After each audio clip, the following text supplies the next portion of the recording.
नमस्कार, मी अपर्णा आणि आज आपण बनवणार आहोत पोहे. पोहे मुळात मला आवडत नाही, पण मी बनवते दुसऱ्यांसाठी. तर ज्याच्यासाठी मी स्पेशली नेहमी पोहे बनवत असते, तो आज पोहे खाऊ नाही शकत, पण तो बघू शकतो या व्हिडिओमार्फत. तर हे पोहे त्याच्यासाठी आहेत. त्याच निमित्ताने आपण आज एक कविताही बोलूया, कारण की पोहे कसं बनवतात ते तुम्हा सगळ्यांना माहितीच आहे. तर मग कविता काही अशी आहे.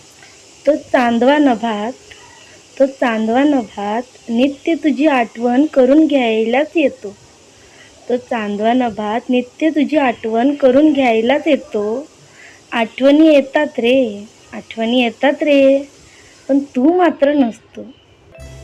यूट्यूबची कार्यप्रणाली ही लाईक, शेअर, सबस्क्राईब यावर चालते. आपल्याला व्हिडिओ आवडला असेल तर नक्की लाईक, शेअर, सबस्क्राईब करायला विसरू नका. भेटूया पुढच्या एका नवीन व्हिडिओसोबत. तोपर्यंत बाय बाय.